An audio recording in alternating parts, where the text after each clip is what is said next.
नमस्कारः, नमो नमः। भवतां सर्वेषां संस्कृतकक्षायां हार्दिकं स्वागतम्। प्यारे बच्चों, पिछली कक्षाओं में हमने संस्कृत पदों के बारे में जाना था, संस्कृत शब्दों के बारे में जाना था कि किसको क्या कहते हैं। उससे संबंधित सामग्री भी आपको भेजी गई थी और आपको याद करने के लिए कहा गया था। तो एक बार मैं उन पदों का परिचय फिर से करवा दूं और उनका क्रियाओं के साथ प्रयोग करते हुए वाक्य रचना कैसे करते हैं, यह हम आज इस वीडियो में जानेंगे। तो आपने वे पद सारे याद कर लिए होंगे, नहीं किए हैं तो अब कर लें, क्योंकि अगर वे याद नहीं होते हैं तो आपको लाभ नहीं होगा। और ये चीज विषय वस्तु नहीं जानेंगे तो जो रुचिरा का प्रथम पाठ पढ़ेंगे वह समझ से परे होगा, आपको कठिनाई होगी या समझ में आएगा नहीं। और यह याद कर लेते हैं और ये विषय वस्तु समझ लेते हैं तो आपको आसानी से समझ में आ जाएगा, रटना नहीं पड़ेगा, बार बार देखना नहीं पड़ेगा। तो आरंभ करते हैं, उन पदों को जानते हैं और उनका प्रयोग कैसे करते हैं ऐसा सीखते हैं। तो मैंने ये पद भेजे थे आपको, आपने याद किए होंगे।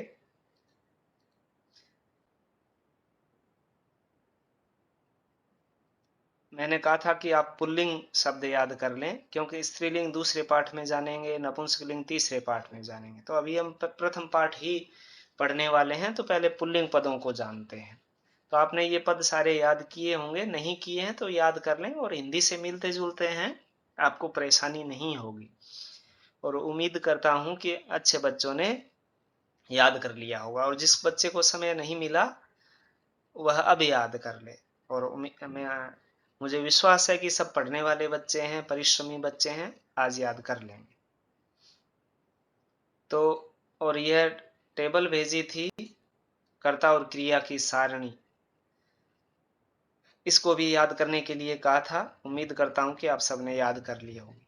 कर्ता और क्रिया, एक वाक्य बनाने के लिए कम से कम हमें आवश्यकता रहती है कर्ता और एक क्रिया की। कर्ता और क्रिया एक नहीं, इसमें से एक नहीं है तो वह वाक्य पूर्ण नहीं है। वाक्य बहुत बड़ा हो सकता है, लेकिन उसमें कम से कम आवश्यकता जो है कर्ता और क्रिया दो पदों की रहती है। और वाक्य में अनेक पद हो सकते हैं, वो हम आगे के क्लासों में जानेंगे। जो मिनिमम रिक्वायरमेंट है वह कर्ता और क्रिया की है। तो आज कर्ता और क्रिया क्या क्या होते हैं ये जानेंगे। कर्ता सर्वनाम पढ़ेंगे, सह, जैसे कक्षा में पढ़ चुके हैं। जिन बच्चों ने कक्षा नहीं ली थी वे यहाँ सीख सकते हैं। ये स के आगे जो दो बिंदी दिखाई देती है उसे विसर्ग कहते हैं। ह जैसा उच्चारण होता है इसका, इसके बिना पढ़ेंगे तो ये स है, नहीं तो विसर्ग के साथ पढ़ेंगे सह, सह, तो, ते, सह, तो, ते। आप एक बार पढ़ के देखें, उच्चारण करें, और इनका अर्थ है वह, वे दोनों, वे सब। अगर सह, तो, ते के आगे ए लगा देते हैं तो यह बन जाता है एषः, स बदल जाता है, मूर्धन्य श हो जाता है। एषः, तो के आगे लगाएंगे तो कुछ बदलेगा नहीं, एतौ, ते के आगे ए लगाएंगे तो एते, अर्थ बदल जाता है। अर्थ क्या हो जाता है, एषः, एतौ, एते का यह, ये दोनों, ये सब। तो आसानी रहेगी याद करने में, केवल ए जोड़ा है हमने। सह, तौ, ते, एषः, एतौ, एते। अब आते हैं प्रश्नवाचक शब्द पर, पद पर। कह, कौ, के, कह, कौन या क्या, इन तीनों का अर्थ एक ही है, लेकिन यह एक वचन में प्रयोग होता है या द्विवचन में या बहुवचन में। कह, कौ, के। और आपने जो पुल्लिंग शब्द पढ़े उनमें से पहला शब्द था बालकः। तो देखिए, बालकः एक बालक अर्थ है, बालकौ दो बालक, बालकाः अनेक बालक, बालकः, बालकौ, बालकाः। अब जो पुल्लिंग में अन्य शब्द पढ़े हैं, अन्य पद पढ़े आपने, जैसे ये छात्रः, पाठः, विद्यालयः, शिक्षकः, बिडालः, गजः, ये सारे भी एक वचन, द्विवचन, बहुवचन में ऐसे ही होगा। जैसे गजः, गजौ, गजाहा, घोड़े को अश्व कहते हैं, अश्वः, अश्वौ, अश्वाहा। हाँ? तो शिक्षकः, शिक्षकौ, शिक्षकाः, एक शिक्षक, दो शिक्षक, अनेक शिक्षक। तो इस तरह एक वचन द्विवचन का उन सभी पदों का रूप बनेगा। तो ये सारे कर्ता हैं जो हम प्रथम पाठ में प्रयोग करेंगे या हमें पढ़ने होंगे, तो हमें आसानी से वह अर्थ समझ में आ जाएगा यदि ये याद कर लेते हैं। तो उम्मीद करता हूं कि सब बच्चे याद करेंगे, और याद कर लिए हैं तो अच्छी बात है। एक बार इन्हें पढ़ें, फिर लिख करके देखें, बिना देखे बोलें, इस प्रकार ये याद हो जाएंगे। सह, तौ, ते, एषः, एतौ, एते, कः, कौ, के, बालकः, बालकौ, बालकाः।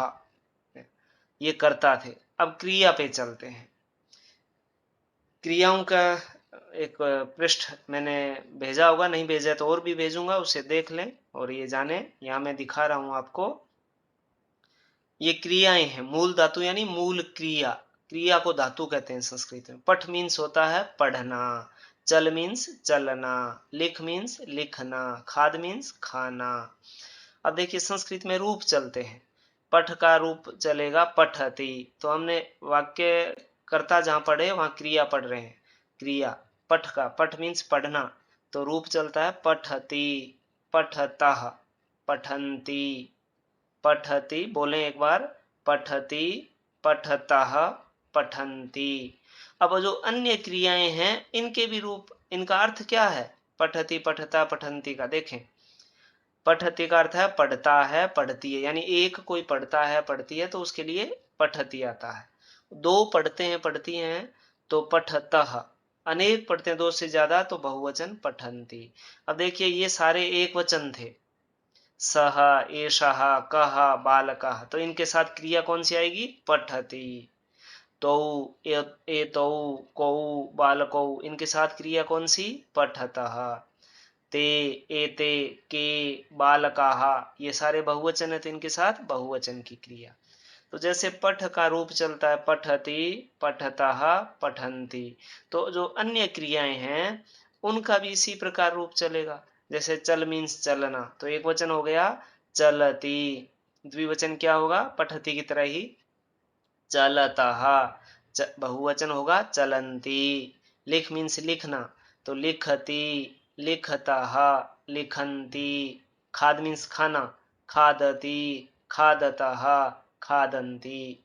तो इस प्रकार इनके रूप चलेंगे और वाक्य में प्रयोग होंगे। तब क्या नियम है कि कर्ता जिस वचन का होगा, ये सारे एक वचन है, सह, एषः, कः, बालकः, तो एक वचन की क्रिया आएगी। कर्ता अगर द्विवचन का होगा, तो एतौ, कौ, बालकौ, तो द्विवचन की क्रिया आएगी। कर्ता बहुवचन का होगा तो क्रिया भी बहुवचन की होगी। जैसे हमें बनाना है कि वह पढ़ता है, तो वह सह पठति।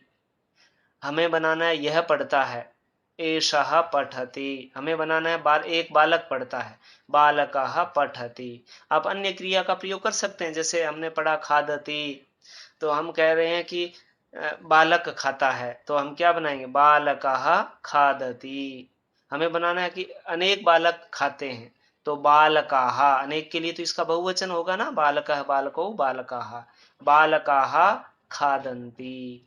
आप बालक की जगह दूसरे शब्द भी प्रयोग कर सकते हैं।